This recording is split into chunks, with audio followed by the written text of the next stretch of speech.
Bonjour et bienvenue dans l'atelier Plume et Papote. Aujourd'hui, rendez-vous dans la salle de jeu de ma fille pour vous présenter le grand jeu Vocabulant, puisque forcément j'avais besoin de place pour étaler le tapis. Donc c'est un jeu qui vous permettra de travailler le vocabulaire en bougeant, que ce soit pour des petits loulous qui ont besoin de bouger ou tout simplement pour changer un petit peu du support où on est assis à table.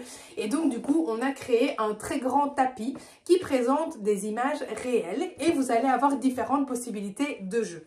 Donc le tapis, évidemment, vous le disposez au sol et dans la boîte, vous trouverez également des jetons de 2 couleurs différentes qui vont vous permettre de réaliser différentes activités et jeux. Vous avez également une immense roue avec une flèche ventouse qui est donc recto verso. D'un côté, vous allez avoir les images qui sont donc représentées sur le grand tapis. Donc avec les plus petits, on va privilégier ce côté-ci. On va lancer la roue et l'enfant va devoir aller sur l'image qui correspond. Attention, le premier qui trouve le nounours. C'est moi. C'est Romé. La poubelle. Non, c'est moi. Une poubelle verte. C'est papa. Oh, c'est papa. Le premier qui trouve le fromage.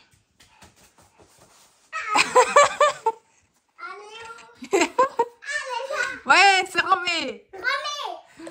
Vous allez également avoir une variante où on va utiliser uniquement les couleurs. Donc par exemple, je tombe sur la couleur verte, eh bien je vais devoir aller le plus vite possible sur un rond vert et donner le nom de l'image sur laquelle je me suis arrêtée.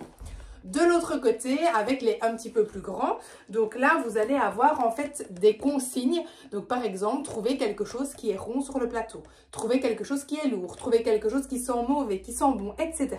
Et vous allez également avoir les lettres qui vont vous permettre, avec les encore plus grands, eh bien, de pouvoir jouer par exemple, où on doit trouver un mot dans lequel on entend tel son, ou bien un mot qui commence par telle lettre, qui contient la lettre, etc. Donc bref, c'est un jeu certes qui vous permettra de travailler le vocabulaire, mais pas que, qu'on va pouvoir utiliser à partir de 2 ans et jusqu'à pas d'âge, puisque du coup, vous l'aurez compris, vous allez pouvoir vraiment, eh bien, complexifier les activités en fonction de ce que vous allez utiliser, déjà au niveau du côté de la roue, mais également des consignes que vous allez pouvoir apporter à l'enfant. Vous allez donc pouvoir utiliser la roue et le tapis, mais vous allez également pouvoir utiliser le tapis tout seul. Par exemple, en créant vous-même des consignes. Demandez à l'enfant de se rendre, par exemple, uniquement sur les animaux, de marcher uniquement sur ce qui peut se manger, sur les vêtements, etc. Vous pourriez également lui proposer également des devinettes. Par exemple, trouve le vêtement qui se porte à la taille et qui n'a pas de jambes. Hop, l'enfant doit aller sur la jupe, etc. Donc là, vous avez aussi toute une partie créative où vous allez pouvoir adapter plus en fonction de ce que vous souhaitez stimuler chez votre enfant, si vous souhaitez vous détacher un petit peu de la règle classique. Les façons de jouer vont être très simples. La première façon, c'est je vais devoir traverser le tapis. Donc bien sûr, si les enfants jouent à 2, c'est le premier qui aura traversé qui gagne.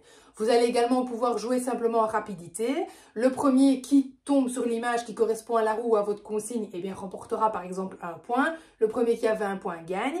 Et vous allez pouvoir également jouer avec les jetons, les petits palets, où le premier qui dépose le palet sur l'image qui correspond à la roue ou bien à votre consigne remportera donc le point et le premier qui aura mis tous ses jetons aura gagné. Il met son jeton sur le bonnet.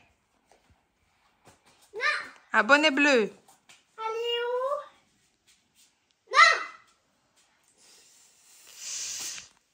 Ah, c'est papa. C'est papa. Attention, le premier qui met son jeton sur la vache.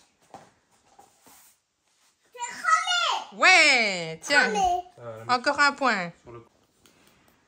Les poros. Les poros. Ouais. Dans le jeu, évidemment, vous allez trouver une grande notice. Alors, au début, je vous ai remis des petits conseils, des petites notes théoriques sur un petit peu le développement du langage, ce qui est intéressant, etc.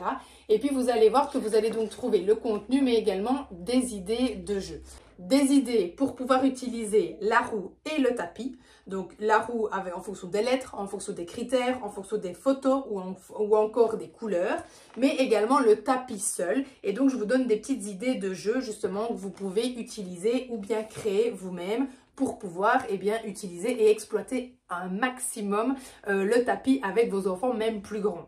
Donc voilà, vous l'aurez compris, c'est un grand jeu qui vous permettra donc de bouger, que vous allez pouvoir aussi utiliser n'importe où, que ce soit dans le jardin, dans le salon, dans la salle de jeu, enfin où vous souhaitez, et qui vous permettra à partir de 2 ans de stimuler notamment le vocabulaire, mais donc pas que, puisque vous l'aurez compris, en fonction des consignes que vous allez pouvoir ajouter, mais également du côté de la roue que vous allez utiliser, et bien forcément vous ne travaillerez pas de la même façon. Voilà donc pour cet énorme jeu qui j'espère vous plaira, et je vous dis à très vite pour une nouvelle présentation de jeu.